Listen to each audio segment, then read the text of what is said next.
नमस्ते। बीए तृतीय वर्ष के सभी छात्रों का यहाँ मैं विवेकानंद कॉलेज की ओर से स्वागत करती हूँ।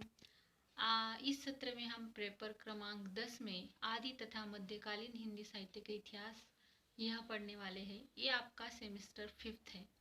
उसमें हम देखेंगे आदिकाल और आदिकाल की सामाजिक पृष्ठभूमि किस प्रकार की थी। वैसे देखा जाए तो हर एक काल समय के अनुसार उसमें हमेशा बदलाव आते देखा गया है। आदिकाल को भी किसी और नाम से भी जाना गया है। हम अगर देखते हैं कि आधुनिक हिंदी साहित्य की विविधमुखी प्रवृत्तियां आदि किसी विशिष्ट काल में उद्भूत होकर काल के अंतर्गत सर्वथा निश्चेष नहीं हो पाई है, यानी उसका अंश कहीं ना कहीं रह गया है। कालानुसार उनकी वृद्धि और क्षीणता की क्रिया सतत बनी रही है।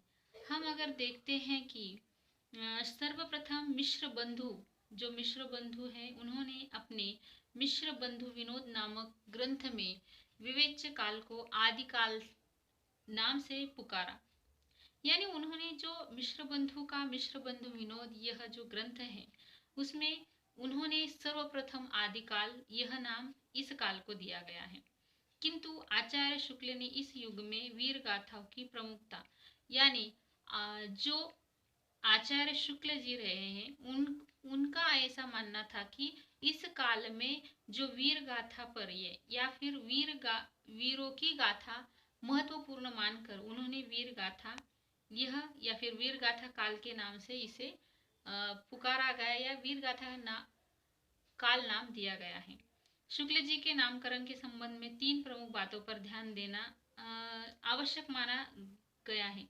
पहली यह कि काल में वीर गाथात्मक ग्रंथों की प्रचुरता थी, यानी जो भी ग्रंथ लिखे गए हैं उसमें ज्यादातर वीरों का वर्णन किया गया है। उसी के साथ साथ दूसरी आती है जैनाचार्यों द्वारा विचरित प्राचीन ग्रंथों को धार्मिक साहित्य घोषित करके उसे रचनात्मक साहित्य की परिधि से निकाल देना और इसी प्रकार नाथों और सिद्धों की रचनाओं को शुद्ध साहित्य में स्थान न देना।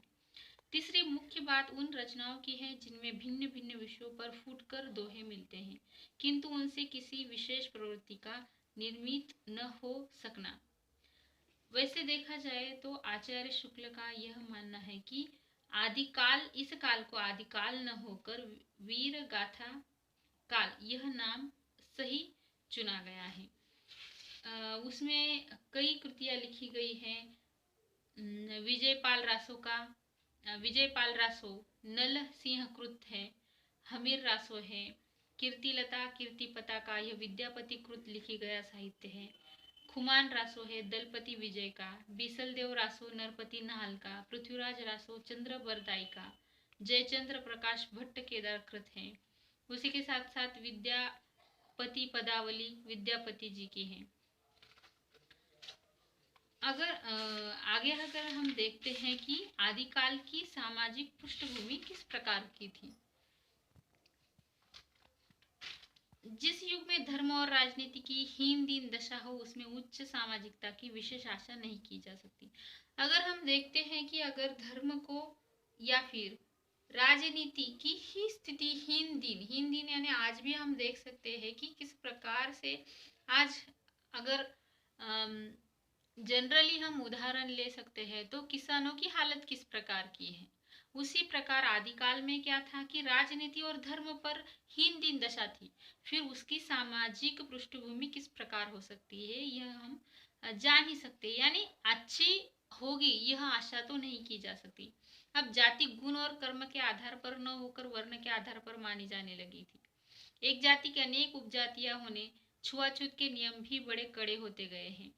आज भी हम देखते हैं कि आधुनिक काल में हम जी रहे हैं, 21वीं सदी में अगर हम आज भी जीते हैं फिर भी जाति नामक यह जो कीड़ है वो समाज को अंदर से खोखला बनाती जा रही है। कहीं ना कहीं हमें इसका अंत करना जरूरी ही मानना चाहिए। हिंदू जाति की पाचन शक्ति का प्राय ह्रास हो चुका था।